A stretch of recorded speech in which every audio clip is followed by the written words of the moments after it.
যাদের সম্পর্কে আল্লাহ বলেন ফাইন আমানু বিমিসলিমা আমানতুম বিহি ফাকাদ ইহতাদাউ, কিয়ামত পর্যন্ত আনেওয়ালা মানুষের ঈমানটা যদি সাহাবীদের ঈমানের মতো হয় তাহলে তারা হেদায়েত প্রাপ্ত হয়ে যাবে।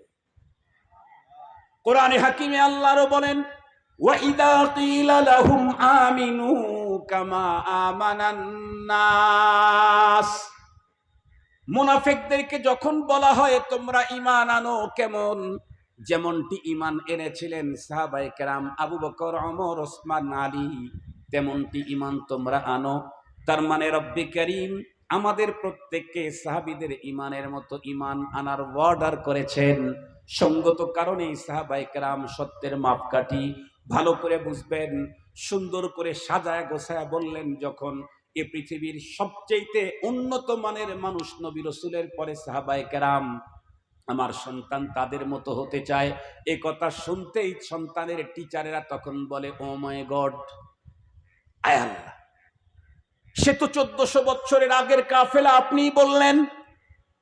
মুসলিম অভিভাবক বলে হ্যাঁ হ্যাঁ, টিচারেরা তখন ডেকে বলে ও মাই গড, বর্তমান পৃথিবীর ছেলেরা আজ থেকে 1000 বছর সামনের স্বপ্ন দেখে, আর আপনার সন্তান দেখতেছি 1400 বছর ব্যাগে যেতে চায়, তার কারণটা কি?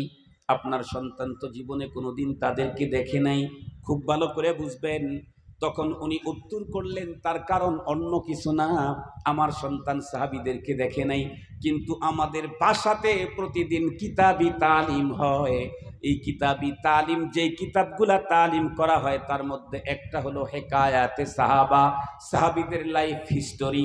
আমার সন্তান সাহাবীদের অনুপম চরিত্র, লাইফ হিস্টোরিগুলি শুনতে শুনতে ওর অন্তরের ভিতরে ঢুকেছে, আমি যদি এমন অনুপম চরিত্রের অধিকারী মানুষ হতে পারতাম। মুহতারাম হাজিরিন, এই টোটাল ঘটনা বলে একটা কথা বুঝাইতে চাচ্ছি, সেটি হলো আমাদের বাসায় এখন কিতাবি তালিম খুব জরুরি, না হয় ভবিষ্যৎ প্রজন্মর ভিতরে ঈমান রাখা সম্ভব হবে না। বিগত সময়ে যেমন করোনা ভাইরাস মানুষকে আক্রমণ করেছে, মুক্তির জন্য ছিল টিকা, বর্তমান সময় নাস্তিকতা, উরিয়ানি বদ্দিনী লাদিনী, এই জার্ম থেকে নিজের ঈমান, সন্তানের ঈমানকে রক্ষার জন্য কিতাবি তালিমের টিকা লাগবে। কিতাবি তালিম শুরু করেন, ঘরে শান্তি শুরু হয়ে যাবে। আল্লাহ পাক তৌফিক দান করুক, আমিন বলেন। সন্তানের যেই হকগুলো আল্লাহ আমার জিম্মায় দিয়েছেন তার মধ্যে আরেকটা হক হলো সন্তানকে নীতি, নৈতিকতা, শিষ্টাচার, দ্বীন শিক্ষা দেওয়া। এটা বাবার জিম্মায় ফরজ দায়িত্ব, ফরজ, নফল না, কিন্তু ওয়াজিব না, ফরজ দায়িত্ব। নিজের সন্তানকে নীতি, নৈতিকতা, শিষ্টাচার শিক্ষা দেওয়া, এটা ফরজ। রাসূল করিম সাল্লাল্লাহু আলাইহি ওয়াসাল্লাম বলেন মান বুলিদা লাহু ওয়ালাদুন ফালইউহসিন ইসমাহু ওয়া আদাবা। মুহতারাম হাজিরিন, হুজুর এসে গেছেন। আমি আগেই বলছি যে হুজুর 75+ বয়স, এই গভীর রাত পর্যন্ত বসা রাখা। মাহফুজকে বলছি কষ্ট দিলে তুমি হুজুরকে, এজন্য আমি আমার আলোচনাকে আগাইতে চাই না। আমার সন্তানের প্রতি যে হক আল্লাহ পাক আমার জিম্মায় দিয়েছেন তার মধ্যে একটা হলো আমার সন্তানকে দ্বীন শিখাইতে হবে, এটা আমার উপরে ফরজ। আগে দ্বীন শিখান, এরপরে doctor, doctor, barrister, lawyer, brigadier, lieutenant, colonel, general, এদেশের বিদেশের যত জায়গার যেখানে পাঠান, তবে আগে দ্বীন শিখান। আলহামদুলিল্লাহ, আমাদের অত্র অঞ্চলের মানুষের জন্য কপাল নসিব বড় উন্নত। আল্লাহর মেহেরবানিতে আমাদের ঘরের দরজায় শুধু দ্বীনি বিদ্যাপীঠ না, ইউনিভার্সিটি লেভেলের মাদ্রাসা। আলহামদুলিল্লাহ বলবেন না? আলহামদুলিল্লাহ বলবেন না? বেতুয়া মাদ্রাসা কি মনে করছেন? বেইতা মাদ্রাসা মনে করছেন? ইউনিভার্সিটি লেভেলের মাদ্রাসা তো জামিয়া, এ তো ইউনিভার্সিটি। আমাদের মাননীয় প্রধানমন্ত্রী মাস্টার্সের যে মান দিয়েছেন যেই ক্লাসটায়, সেই ক্লাসটা বেতুয়া মাদ্রাসায় আছে। আলহামদুলিল্লাহ বলবেন না একটু? আলহামদুলিল্লাহ, আলহামদুলিল্লাহ।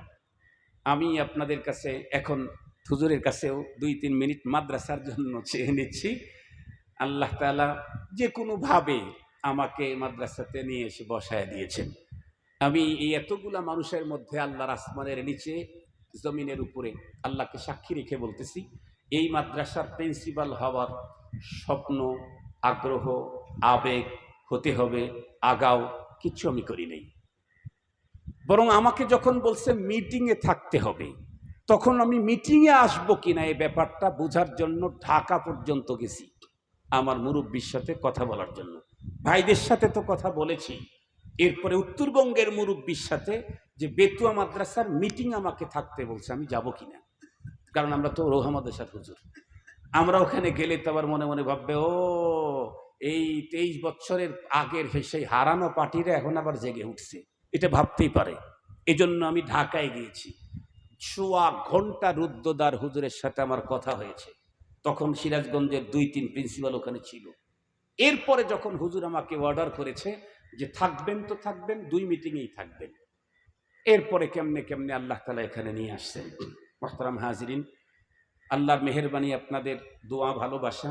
মাদ্রাসা তো বন্ধ হওয়ার একেবারে উপক্রম, কিছু তো পাওয়া যায় নাই, আপনারা তো জানেন। মাত্র সরকারি কয়েক বস্তা চাউল ছাড়া আর কিছু ছিল না। আমার নিজের তহবিল থেকে 7 লক্ষ টাকা ধার দিয়ে গত বছর 7 লক্ষ পর্যন্ত, একবার দেই আবার কিছু পাই, আবার দেই। আল্লাহর মেহেরবানিতে গত বছর খুব ভালোভাবে আল্লাহ তাআলা চালাইছেন। ছেলেরা তো আলহামদুলিল্লাহ সপ্তাহে 2 দিন গরুর গোস্ত খাইছে। আমরা অনেকেই কিন্তু বাসায় সপ্তাহে 2 দিন গরুর গোস্ত, একদিনই খাওয়া হয় না। ছেলেরা কিন্তু দুই দিন গরুর গোস্ত খেয়েছে, আল্লাহ শুকুর। 3 বেলা খেয়েছে। আশরাফ হুজুর কথা বলছে যে আগেও তো এখানে খানা দানা পাক হইতো, খিচুড়ি হইলে আমরা নিতামই না, ফালায় দিতাম, এখনো সেই পাক হয়। এত মজা কোত্থেকে আসলো?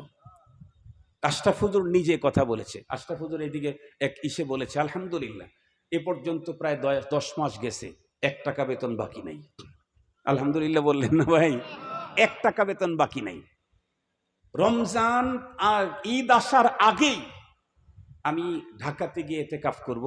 আমার মুসল্লিরা আমাকে খুব ভালোবাসা দিয়েছে, খুব ভালোবাসে। তারা বলছে, হুজুর আপনি একটু আমাদের সাথে এতেকাফে থাকেন। আমি বলছি যে আমাকে একটু ছুটি দেন কয়েকদিন, আমি সুন্নতে এতেকাফ করতে পারবো না, নফলে এতেকাফ করব। আল্লাহর মেহেরবানিতে ঢাকা থেকে এসে ওস্তাদদের বেতন জহুর হুজুরের কাছে জমা দিয়েছি এবং বলছি এখনই দিয়ে দাও, টাকা আমাদের পকেটে রেখে লাভ কি। পাই বেতনই পায় 10,000 টাকা। আমি তো ওই মাদ্রাসায় পড়াছি, আমি তো জানি যে 1700 টাকা বেতন, 2.5 বছর পড়াছি, 1.5 বছরের বেতন বাকি ছিল। কত কষ্ট হয়েছে। বাচ্চা অসুস্থ, হাসপাতালে নেওয়ার টাকা নাই, এ কষ্ট আমার জানা আছে।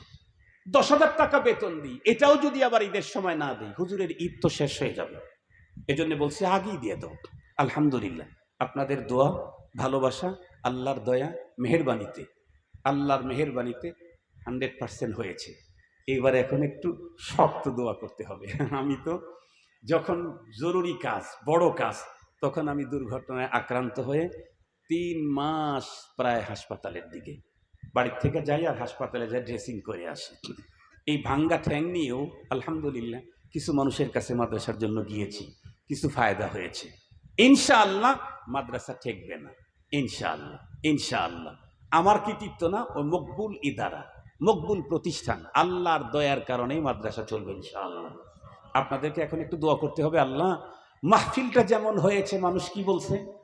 আমাদের এলাকার মানুষ তো বলছে এটা মাহফিল না, এটা হলো ইস্তেমা।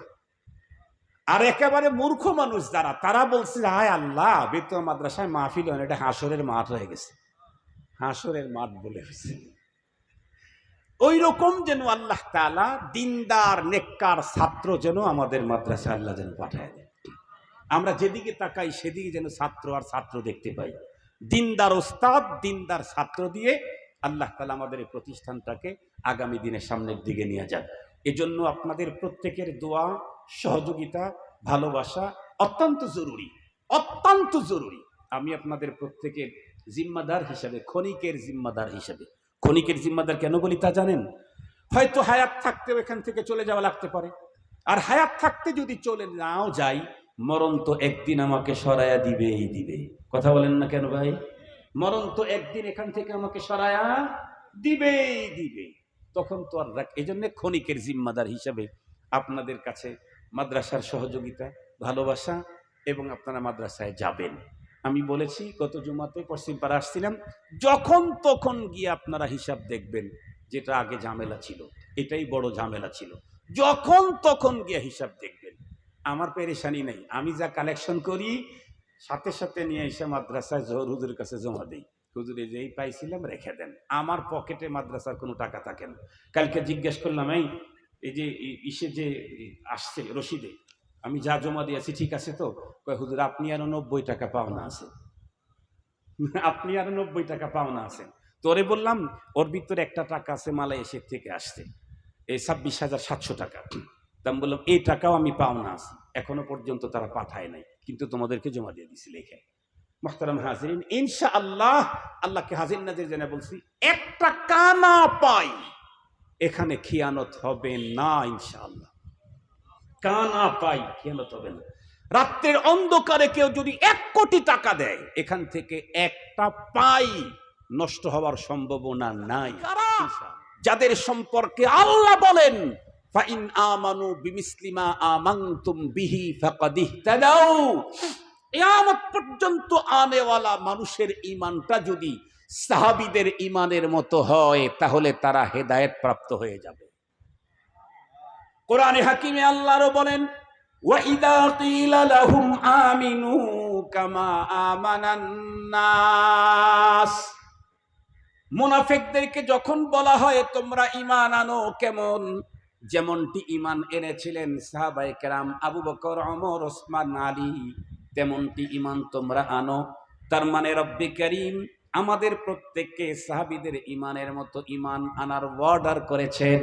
সঙ্গত কারণে সাহাবায়ে কেরাম সত্যের মাপকাঠি ভালো করে বুঝবেন, সুন্দর করে সাজায় গোছায় বললেন, যখন এ পৃথিবীর সবচেয়ে উন্নত মানের মানুষ নবী রাসূলের পরে সাহাবায়ে কেরাম, আমার সন্তান তাদের মতো হতে চায়, এ কথা শুনতেই সন্তানের টিচারেরা তখন বলে ও মাই গড, আয় আল্লাহ, সে তো 1400 বছরের আগের কাফেলা, আপনিই বললেন। মুসলিম অভিভাবক বলে হ্যাঁ হ্যাঁ, টিচারেরা তখন ডেকে বলে ও মাই গড, বর্তমান পৃথিবীর ছেলেরা আজ থেকে 1000 বছর সামনের স্বপ্ন দেখে, আর আপনার সন্তান দেখতেছি 1400 বছর ব্যাগে যেতে চায়, তার কারণটা কি? আপনার সন্তান তো জীবনে কোনোদিন তাদেরকে দেখে নাই, খুব ভালো করে বুঝবেন। তখন উনি উত্তর করলেন, তার কারণ অন্য কিছু না, আমার সন্তান সাহাবীদেরকে দেখে নাই, কিন্তু আমাদের বাসাতে প্রতিদিন কিতাবি তালিম হয়। এই কিতাবি তালিম, যে কিতাবগুলা তালিম করা হয় তার মধ্যে একটা হলো হেকায়াতে সাহাবা, সাহাবীদের লাইফ হিস্টোরি। আমার সন্তান সাহাবীদের অনুপম চরিত্র, লাইফ হিস্টোরিগুলি শুনতে শুনতে ওর অন্তরের ভিতরে ঢুকেছে, আমি যদি এমন অনুপম চরিত্রের অধিকারী মানুষ হতে পারতাম। মুহতারাম হাজিরিন, এই টোটাল ঘটনা বলে একটা কথা বুঝাইতে চাচ্ছি, সেটি হলো আমাদের বাসায় এখন কিতাবি তালিম খুব জরুরি, না হয় ভবিষ্যৎ প্রজন্মর ভিতরে ঈমান রাখা সম্ভব হবে না।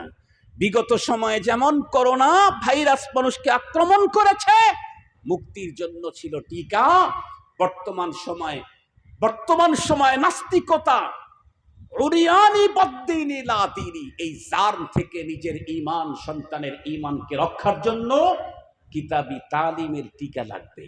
কিতাবি তালিম শুরু করেন, ঘরে শান্তি শুরু হয়ে যাবে। আল্লাহ পাক তৌফিক দান করুক, আমিন বলেন। সন্তানের যেই হকগুলো আল্লাহ আমার জিম্মায় দিয়েছেন, তার মধ্যে আরেকটা হক হলো সন্তানকে নীতি, নৈতিকতা, শিষ্টাচার, দ্বীন শিক্ষা দেওয়া। এটা বাবার জিম্মায় ফরজ দায়িত্ব, ফরজ, নফল না, কিন্তু ওয়াজিব না, ফরজ দায়িত্ব। নিজের সন্তানকে নীতি, নৈতিকতা, শিষ্টাচার শিক্ষা দেওয়া, এটা ফরজ। রাসূল করিম সাল্লাল্লাহু আলাইহি ওয়াসাল্লাম বলেন, মান বুলিদা লাহু ওয়ালাদুন ফালইউহসিন ইসমাহু ওয়া আদাবা। মুহতারাম হাজিরিন, হুজুর এসে গেছেন। আমি আগেই বলছি যে হুজুর 75+ বয়স, এই গভীর রাত পর্যন্ত বসা রাখা। মাহফুজকে বলছি কষ্ট দিলে তুমি হুজুরকে, এজন্য আমি আমার আলোচনাকে আগাইতে চাই না। আমার সন্তানের প্রতি যে হক আল্লাহ পাক আমার জিম্মায় দিয়েছেন, তার মধ্যে একটা হলো আমার সন্তানকে দ্বীন শিখাইতে হবে, এটা আমার উপরে ফরজ। আগে দ্বীন শিখান, এরপরে doctor, doctor, barrister, lawyer, brigadier, lieutenant, colonel, general, এদেশের বিদেশের যত জায়গার যেখানে পাঠান, তবে আগে দ্বীন শিখান। আলহামদুলিল্লাহ, আমাদের অত্র অঞ্চলের মানুষের জন্য কপাল নসিব বড় উন্নত।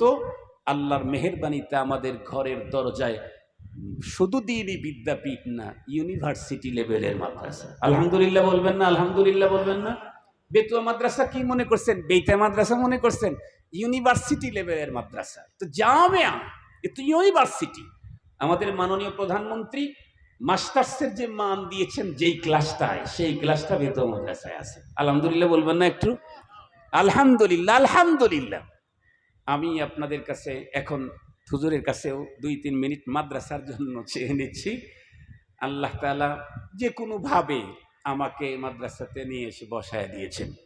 আমি এই এতগুলা মানুষের মধ্যে আল্লাহর আসমানের নিচে জমিনের উপরে আল্লাহকে সাক্ষী রেখে বলতেছি, এই মাদ্রাসার প্রিন্সিপাল হওয়ার স্বপ্ন, আগ্রহ, আবেগ হতে হবে, আগাও, কিচ্ছু আমি করি নাই। বরং আমাকে যখন বলছে মিটিংয়ে থাকতে হবে, তখন আমি মিটিংয়ে আসবো কিনা এই ব্যাপারটা বোঝার জন্য ঢাকা পর্যন্ত গেছি আমার মুরব্বির সাথে কথা বলার জন্য। ভাইদের সাথে তো কথা বলেছি, এরপরে উত্তরবঙ্গের মুরব্বির সাথে যে বেতুয়া মাদ্রাসার মিটিং আমাকে থাকতে বলছে, আমি যাব কিনা।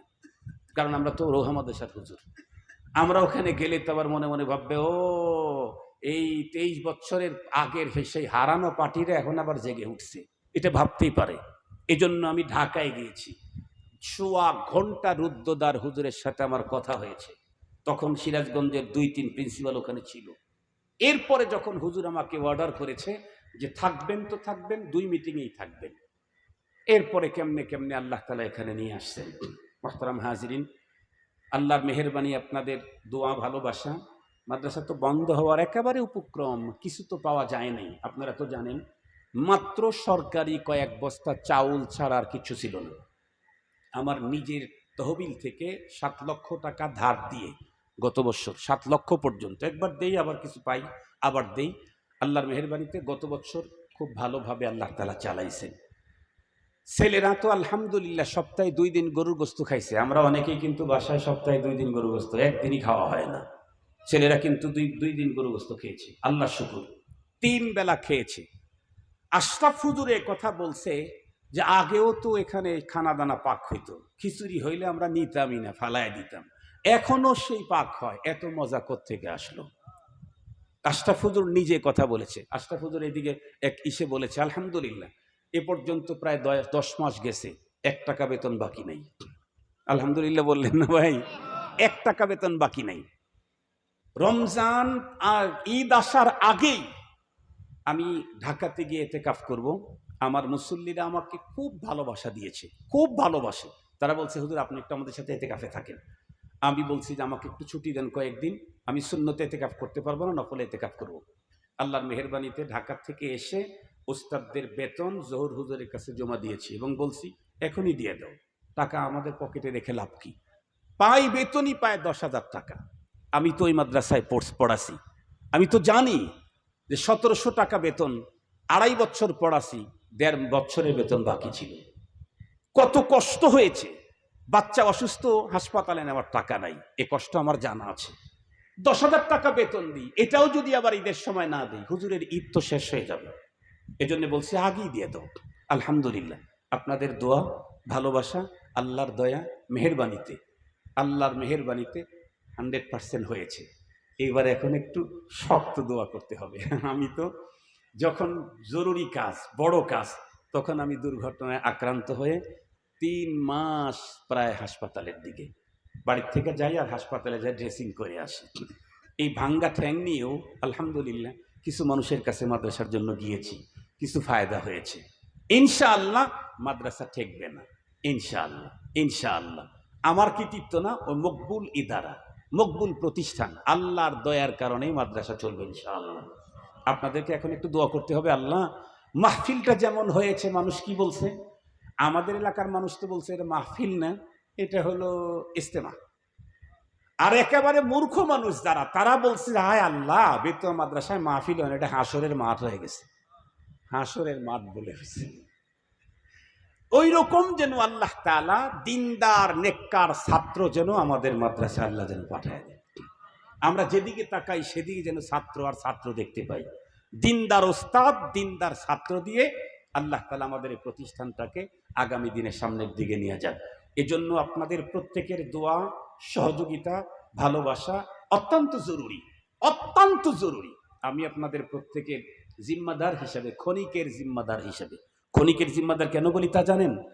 হয়তো হায়াত থাকতেও এখান থেকে চলে যাওয়া লাগতে পারে, আর হায়াত থাকতে যদি চলে নাও যাই, মরণ তো একদিন আমাকে সরায়া দিবেই দিবে। কথা বলেন না কেন ভাই? মরণ তো একদিন এখান থেকে আমাকে সরায়া দিবেই দিবে। তখন তো আর এই জন্য ক্ষণিকের জিম্মাদার হিসাবে আপনাদের কাছে মাদ্রাসার সহযোগিতা, ভালোবাসা, এবং আপনারা মাদ্রাসায় যাবেন। আমি বলেছি গত জুমাতে পশ্চিমপাড়া আসছিলাম, যখন তখন গিয়ে আপনারা হিসাব দেখবেন, যেটা আগে ঝামেলা ছিল এটাই বড় ঝামেলা ছিল, যখন তখন গিয়ে হিসাব দেখবেন। আমার পেরেশানি নেই, আমি যা কালেকশন করি সাথে সাথে নিয়ে এসে মাদ্রাসায় জহর হুজুরের কাছে জমা দিই। হুজুরে যেই পাইছিলাম রেখে দেন, আমার পকেটে মাদ্রাসার কোনো টাকা থাকে না। কালকে জিজ্ঞেস করলাম, এই যে ইসে যে আসছে রশিদে আমি যা জমা দিয়েছি ঠিক আছে তো? কয় হুজুর আপনি আরো 90 টাকা পাওনা আছে, আপনি আরো 90 টাকা পাওনা আছে। তোরে বললাম ওর ভিতরে একটা টাকা আছে মালয়েশিয়া থেকে আসছে, এই 26,700 টাকা। তা আমি বললাম এই টাকাও আমি পাওনা আছি, এখনো পর্যন্ত তারা পাঠায় নাই, কিন্তু তোমাদেরকে জমা দিয়ে দিছি লেখে। মুহতারাম হাজিরিন, ইনশাআল্লাহ আল্লাহকে হাজির নাজির জানা বলছি, একটা কানা পাই এখানে খিয়ানত হবে না ইনশাআল্লাহ। কানা পাই খিয়ানত হবে না। রাত্রের অন্ধকারে কেউ যদি 1 কোটি টাকা দেয়, এখান থেকে একটা পাই নষ্ট হওয়ার সম্ভাবনা নাই ইনশাআল্লাহ। এই জন্য আপনারা এখন সহযোগিতা করবেন দিল খুলে, একেবারে অন্তর থেকে, অনেক ভালোবাসা দিয়ে। আমি আপনাদের কাছে বেতোয়া মাদ্রাসার কথাই বললাম, যে মাদ্রাসার ওয়াজে আসছি সেই মাদ্রাসার কথা তো কিছু না বললে কেমন হয়। এই মাদ্রাসা বালক বালিকা 2 শাখাই মনে হয়, তাই না মাহফুজ? বালক বালিকা, হ্যাঁ 2 শাখা আছে, মেয়েদের 3 শাখা। ও 3 শাখা, ক্যাডেট আছে, বালকদের মাদ্রাসা, কি বালকদের মাদ্রাসা আছে এখন শুরু হয় নাই, আপাতত 2 শাখা আর কি। ছেলেদের পড়ানোর ক্যাডেট শাখা আছে, মেয়েদের পড়ানোর আছে। আমরা আমাদের ছেলেদেরকে মেয়েদেরকে এখানে শিখাই দেব। মোহতারাম হাজিরিন, আমি পাশের মাদ্রাসার হুজুর হইয়া এই মাদ্রাসার জন্য ছাত্র চাইতেছি, আপনার মনে ভাবেন না হায় হায় হুজুর তো বোকা, নিজের ছাত্র না আসে আর একজনের ছাত্র চাইলো। এখানে যারা আইবো সেটা ওখানে যাবে না, আর ওখানে যারা যাবে সেটা এখানে আসবে না। এখানকার পড়া হলো ভিন্ন, এখানকার পড়া ভিন্ন, বরং ক্যাডেটে পড়ার পরে এখানের কিছু প্রোডাক্ট আমাদের ওখানে যাবে ইনশাআল্লাহ। আল্লাহ তাআলা আমাদের সকলকে আলোচিত কথা বুঝা, এর উপরে আমল করার তৌফিক দান করুক। ওয়া আখিরু দাওয়ানা আলহামদুলিল্লাহ।